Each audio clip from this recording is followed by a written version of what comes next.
Voilà, chers internautes, salut, bonjour, bon dia, welcome na Tindika Télévision. Et pas iwapi tokuta na bato soulaka, makameta limboka, actualité, fachi béton, tout ce que vous voulez pour être vous allez informer, boyeba nini ezali koleka na République démocratique du Congo.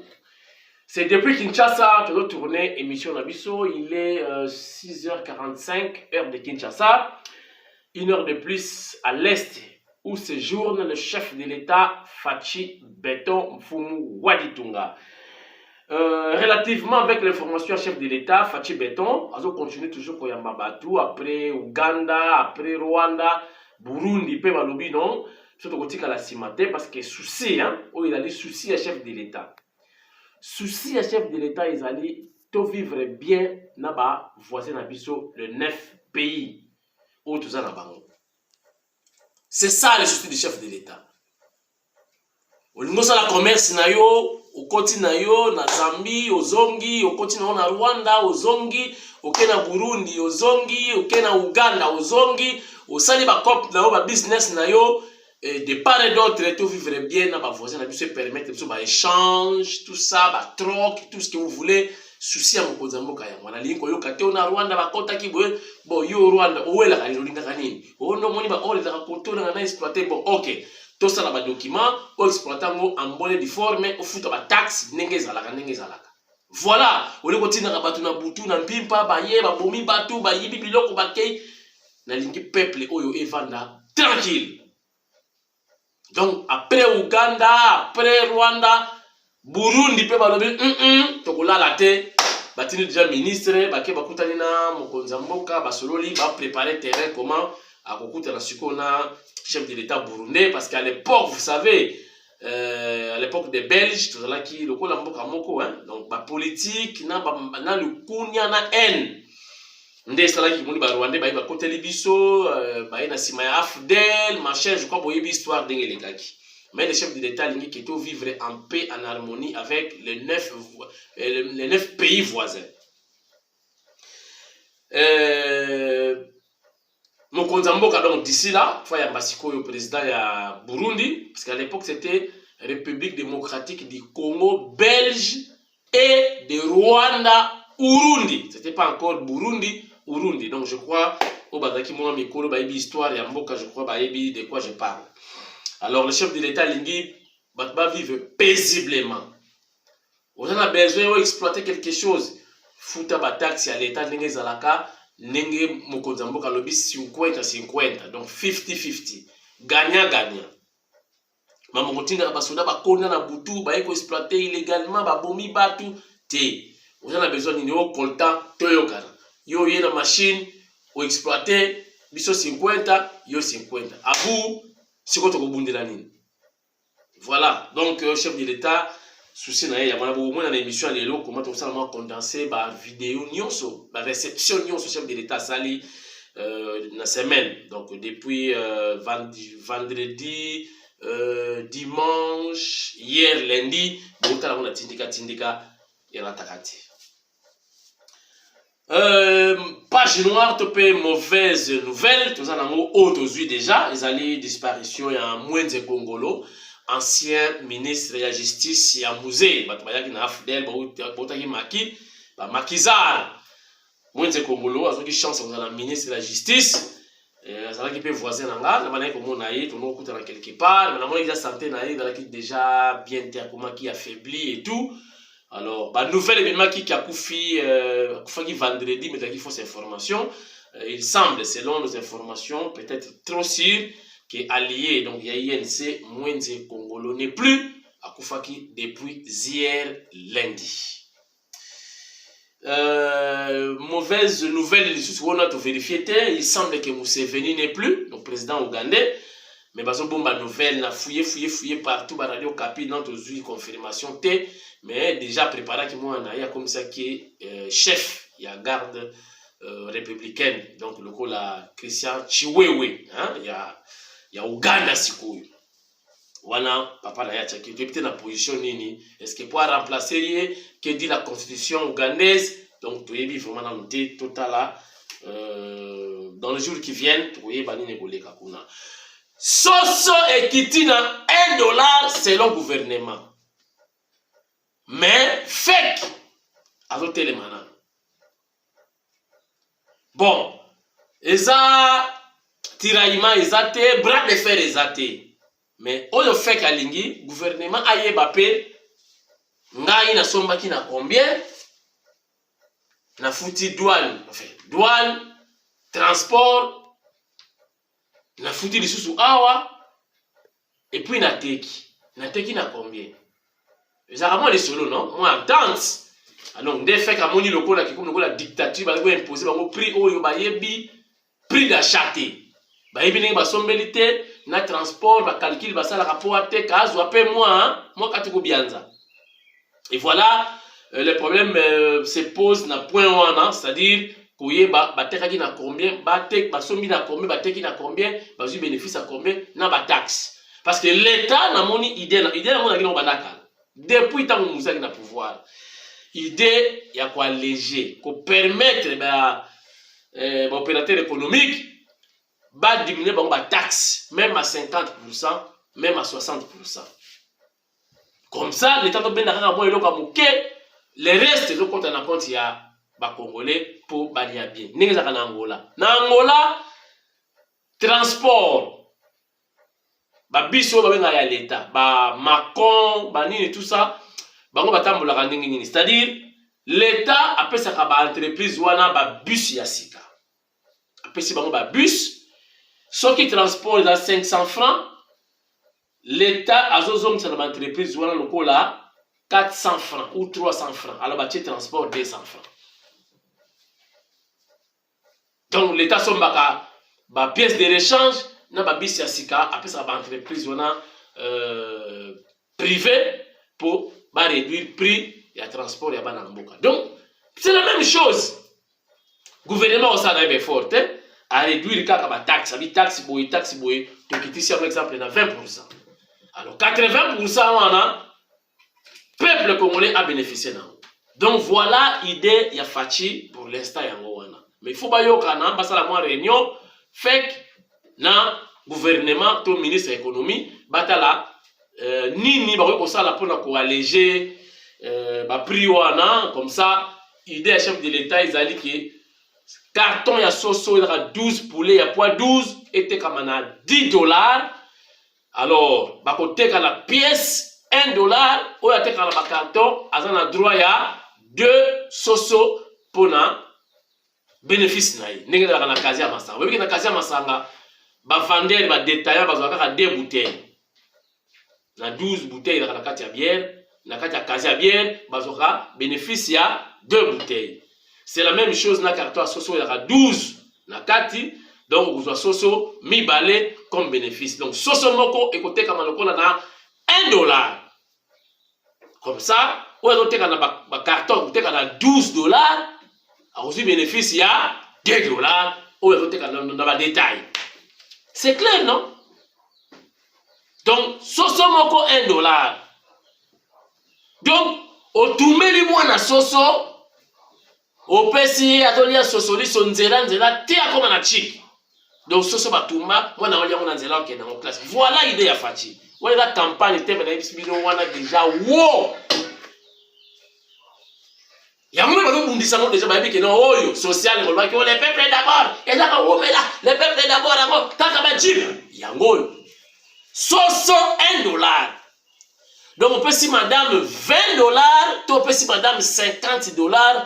Aye na sac ya loso, aye na bidon mafuta, ya mbila na ya huile, sac ya makala, carton soso, mi balé. Donc mi balé $20. Donc 24 poulets. Donc après, donc jour moko jour ya ni bolé soso. Jour moko jour bo tumbi soso. Ya soupe. Jour ya ni na kabeli fois. Donc to kaba ba soso. Nazo zela ko maka confirmer awa. Bo mona tshona ko sala ngamo na ko soma ba carton soso na ko kabola batu ba soso na balabala. Soso liso Fachi poulet.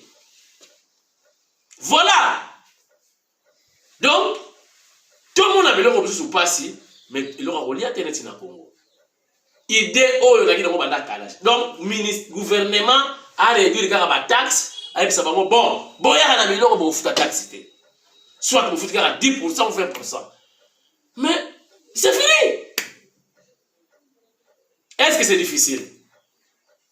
Donc il y aura des pourparlers entre FEC na ministre économie soit na arbitre yemoko donc ça m'a codé pour pas trouver point moko yo batu ba lia soso na ba Thomson. Donc Thomson a mobimba ya 20 plus au tchao na poche.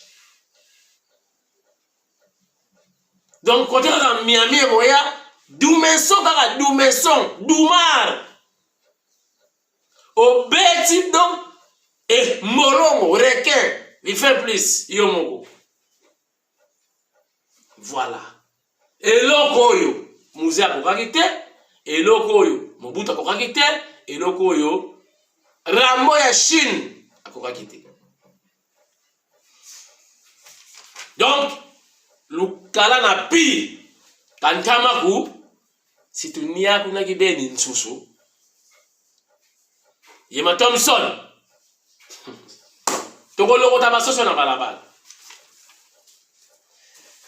butu bakeko luka nini epa ya Rambo ya Chine. Rambo ya Chine yema kazi chombo abengi mfumu wa litunga lobi frère Martin na Adolfino bazalia bakitanga bango suna barrière na butu ereli kalexi bango le basololi ba ebisi balobi non ndenge zalia wa mtachaka biso poa Moïse biso na Moïse ko pele ka sosote Moïse a continué union sacrée siko toye aux la partenaire na biso ko tia biso poa pour l'élection za koya la machine bisi bango na sina sur retraite.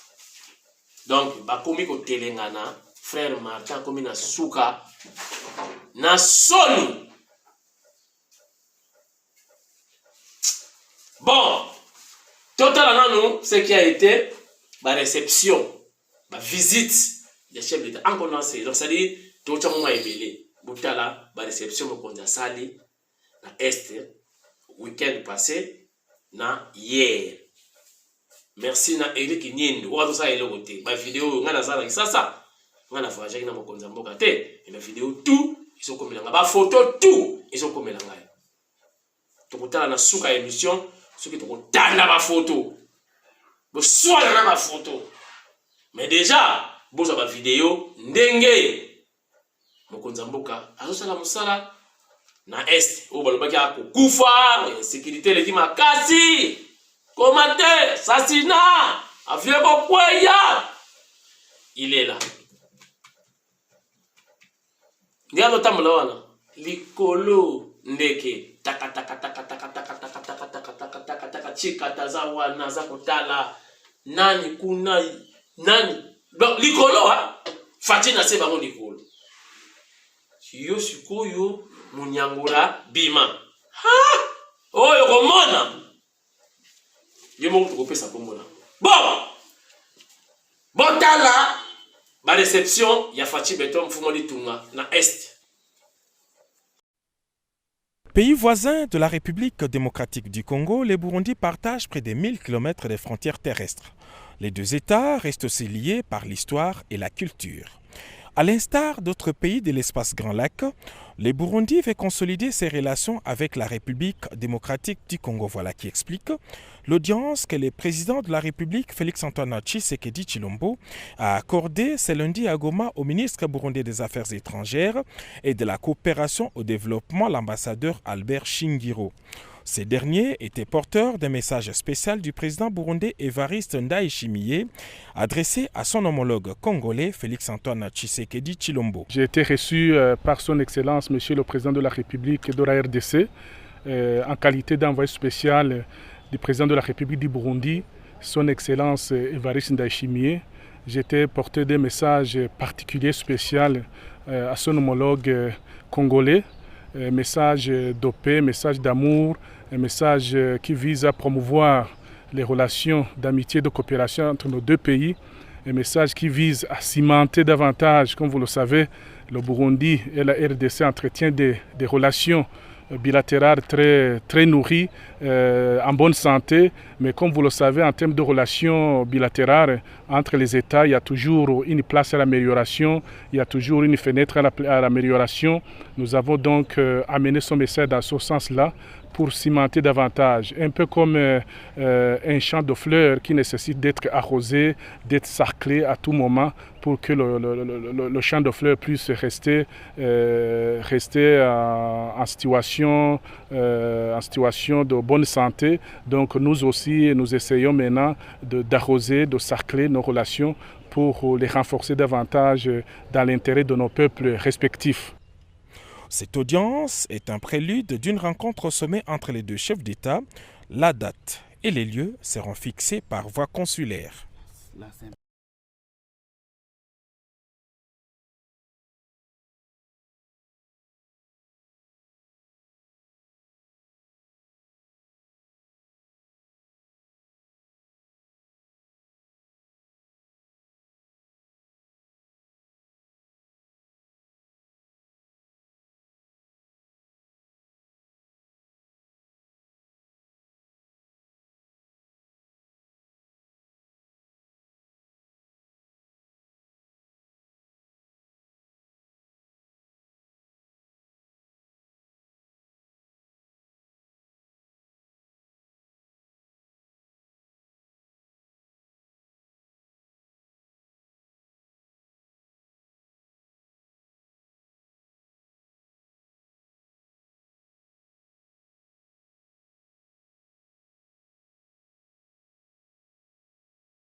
Voilà, certainement, ma vidéo, ça dit nos plaisir. On a pas Eric Nindu, directeur, il y a cellule, il y a communication, il y a chef de l'État à Tindeli, Tindika, chaîne partenaire, en particulier Papi, Kamwasi, collaborateur naïe, n'espère bien, maintenant tout salaire. Tu vois ça, la mokaka, na bolingwa mboka, na bolingwa fachi. Et yo kan. Voilà! Yo, boy, kozwa jeep, ba pesi yo. Mais au teki ya mona kuzo. Boyo ki sango. Congolais! Katuka mbadi. Boy, kozwa jeep. Mais jeep ezo mwana ti. Asala li jeep wana nini? Teka sala! Tekeri sumbiri tekeri. Jeep eli mwe. Na oloba te na otaka na akoma mutute yao. Voilà. Brigade mususu pe bimpo mikolo makama ba fraude dans ma belle na ba frontière surtout mokonza moka sali brigade moko comme nango brigade anti fraude. On appelle vous à la somme ba combattre BDP Bazi Moussala. Voilà. Président Gilles Yazan de Bazi Moussala. Bobia komi nani? Na on peut sa grade à komi na moté mais bozo maté mikolo na san dozo na te. Président Gilles les vieux Moniere Bazi Moussala.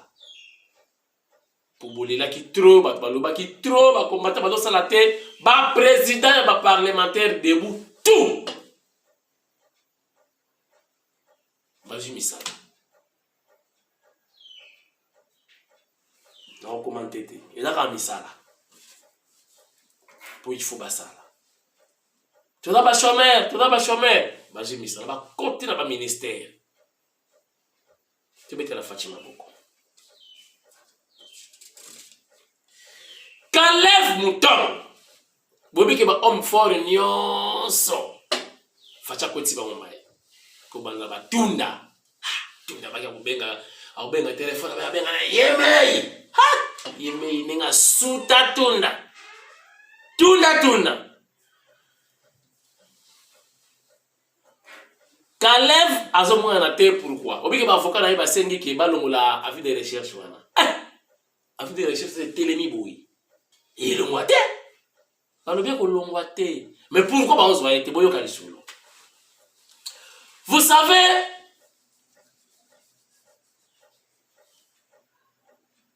il y a qui patron agence de renseignement national. En côté il s'appelle Batou et belé na aner.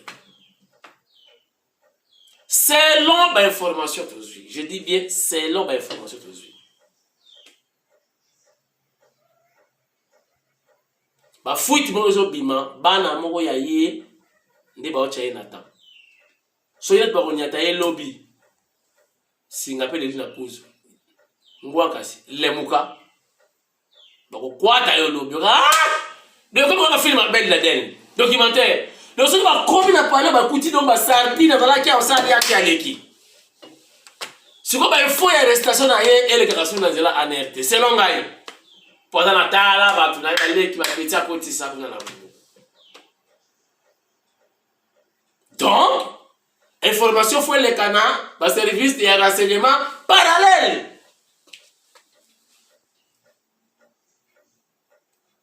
Ba homme fort ba Sylvien ah Fachi. Siko boyo ki boka John Numbit ba ki ofuye déjà ferme na yekuna. Ferme wana za zo. Ba lion, ba guépard. Donc Kingaga dit 3. Yemoko général tout la moins sikizaka. Elilingi ya pamba Fachi. Elilingi Bah, quand c'est moi tu fabriquer c'est pas problème. On doit aimer les Fachi et lilingi ya pamba. Si vous avez lilingi ya pamba makamayo ça. Madame muto ki ba muto mo la ke lilingi eh.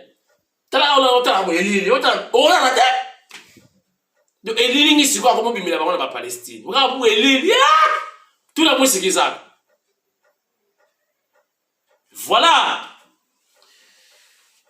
Toko respecter muke lobby nana manwani na Kyumba. Son excellence Mfumu Buku Mulongeshi Tala soki boyoki nga na koti likambo mutu boyi ba ke sérieux za kuna ba ke makambo ezali soki bomoni nga kamwasi na koti likambo mutu na lobi yeyo bo comprendre na moni musika déjà ministre près le président de la République Nana Manwanina Kyumba Mfumu Buku Mulongeshi Tala bomoni corona oyo ngape na mutu na ministère de la santé mais na ba doute mo noto sura na tongo oyo viena nga muka muyombe abisinga ileki na utina ba bonbon donc na moni ba ko soanga déjà ba lobi kende.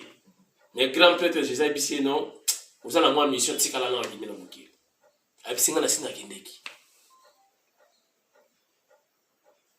na yango Nana Manwanina Kyumba Kwimba hein voilà je crois Kwimba donc on va combo bien vous excusez ceux qui n'a massacré combo na excellence sorry je crois que Kwimba. Alors, il faut pour protéger les électeurs. Bana ya mboka. Bato ko voter Fachi lobby. Bana la bonne santé, bato ko diriger mboka lobby. Apesi ba masque, apesi ba solution hydroalcoolique gratuitement na bato. Ça là qui campagne lobby. Bota la moi extrait. Ndenge le kaki. Encore une fois, la Tindika télévision. Regardez. Comme vous le savez, la situation sanitaire liée à la Covid-19 C'est une situation qui est délicate et elle est très dangereuse, pernicieuse.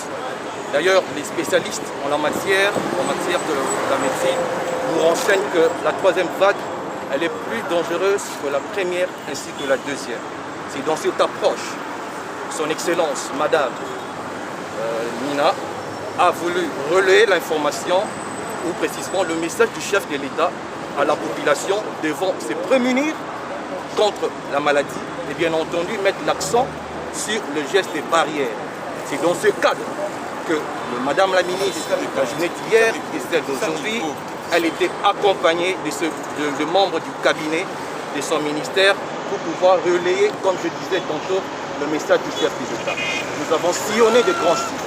Nous étions à Moamba, nous étions hier à Funa, nous étions à Lukunga. Nous avons sillonné la République. Et nous saluons cet acte. L'acte qu'a posé Madame la ministre, son Excellence, Madame Nana, et nous souhaitons vivement que tous les membres du cabinet, tous les membres du gouvernement, qui puissent emboîter le pas qu'a posé Madame Nina, si les membres du cabinet, le chef de l'État, bien entendu, la presse et nous, la population, nous accompagnons le message qu'a prononcé Madame Nana, ça sera une réussite. D'ailleurs, je salue son combat et je lui souhaite un futur mandat à la tête de son ministère. Merci. En fait,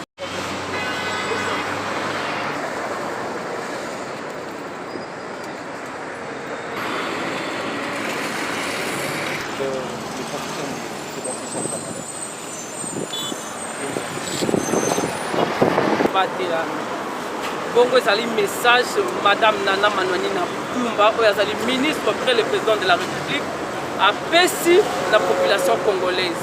Il apesi yango pona azui go outa la présidente de la République oyo asengaki na membre nyonso ya gouvernement bayeba na ko accompagner sensibilisation ya COVID-19. COVID-19 oyo ezalaki na première vague, deuxième pe tokomi lelo na troisième vague oyo ezali bongo makasi. Ndeko na ngai yo ozwami bipai biso ozwami koteka na balabala na pharmacie na boutique mibatela port du cache-nez il faut le porter correctement kolata yango na lolenge elongo bani kolata yango kotia yango na se ya zolo te kotia yango bongo pe na se ya kute donc kingo na yo te mais kolata yango malamu pona nini pona komibatela tango nga nalati masque na nga nazali koloba ba vapeur na ngai ekozwa moninga mususu te donc nakozala capable ya kotransmettre donc opesa moninga mususu virus ya coronavirus te tomibatela Madame Nana Manouanina Koumba, président ministre près le président de la République asengi na moto nyonso azala ekenge na bisiko ya zwami. Merci à vous tous qui nous avez accompagnés. Merci na bino mingi. Merci na bino mingi. Bondima ko accompagner biso pour na carnaval auto bandaki lobby pe lelo mardi tozali pour pema parce que lobby ezali le 30 juin ba activité ezali moi mingi pour ezali organisé sûrement que moi être continuer carnaval ezali te mais dans 2 jours à venir pour ezali pour la date tozali ko continuer le même carnaval pour na kosilisa ba province tokokota tina ba province tokosilisa ba commune nyonso ndenge lobi tozalaki bongo na funa lelo tosimbi moamba bana ya changu bosela biso. Maman Nana arrive. Merci beaucoup. Gardez votre distance d'au moins 1 mètre s'il vous plaît. Protégez-vous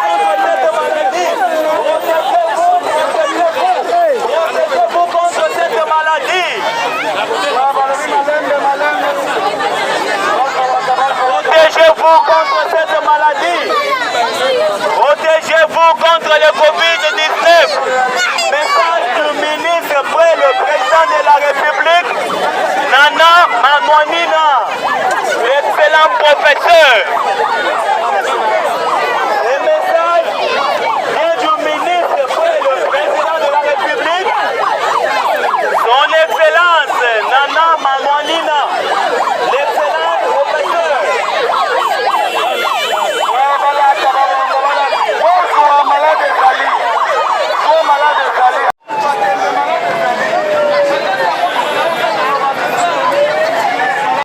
beaucoup na balandi na biso nyonso Kinshasa mobimba monde mobimba na musala oyo Maman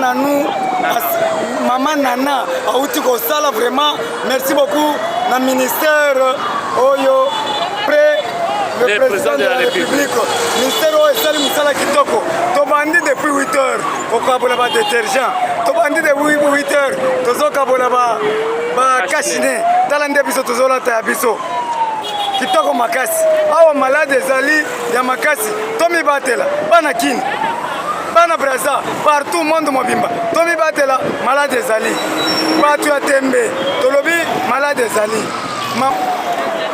Nani na Kumba mpona mosala malamu otosala na journal lelo tobandaki banda 8h juste totamboli presque Kinshasa mobimba.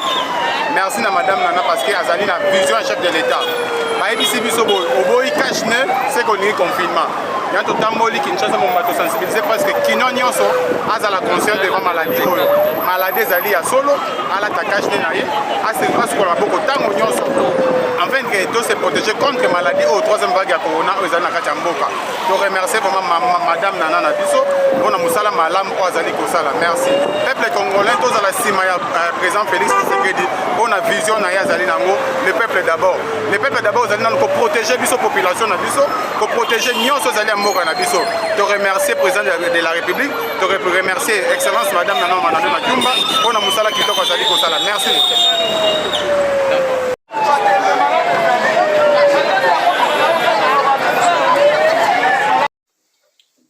Voilà, nous sommes de retour sur ce plateau mobile de Tindika pour boucler la boucle de cette émission.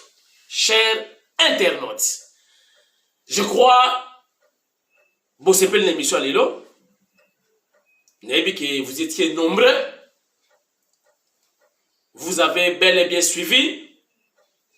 Papika Mwasi, n'a pas de reportage de ce sali. Pour clôturer, on peut ça conseiller na frère Martin.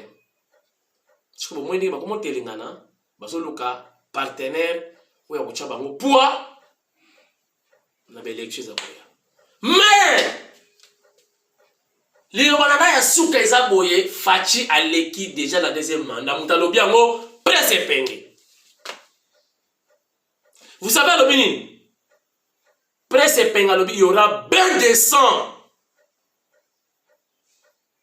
Batounié na radio moko de la place. Bain de sang, pourquoi? Et puis banani bakozala ba hauteur.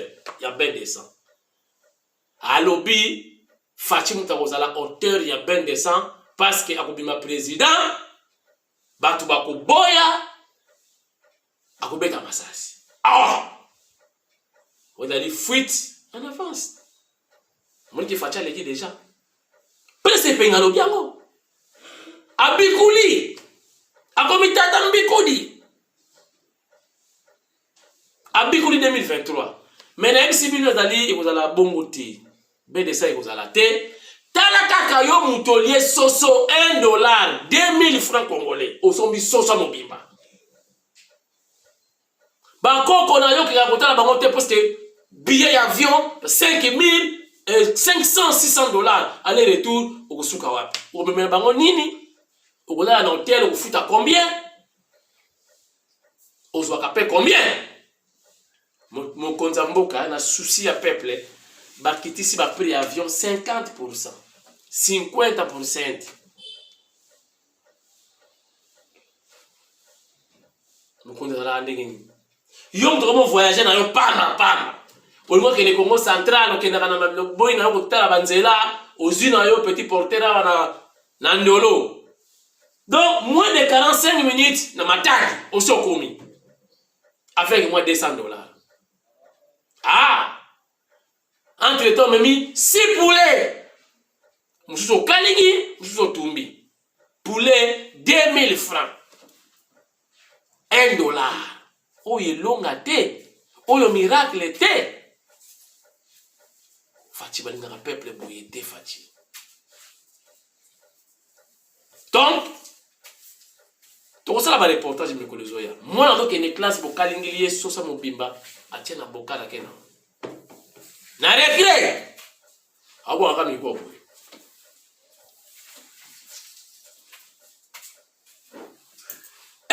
émission esili. Merci. Nabino tu bolingaka mwasi. Na ba oyo balingaka mwasi te. Ona sala bino mutema pasi. Na yebi pourquoi boka mutema pasi.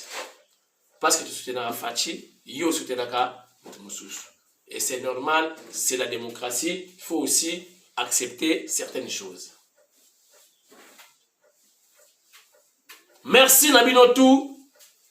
Tokutani certainement, si pas ce soir, demain, pour le prochain numéro de Tundika Télévision. Na pointe, comme moi si, Molobeli, Yafachi Beton, moi Nantsuka, Yakasalo, Maman Martz. Boyebi Kizalango. Maman Martz te mutu, engendrengai, abotinga. Mais azali maman oya botiba na nyonso. Na yo nanga. Yako maman modèle. Nosa avo, nosa avo. Merci beaucoup. Tokutani Lopi. Bye.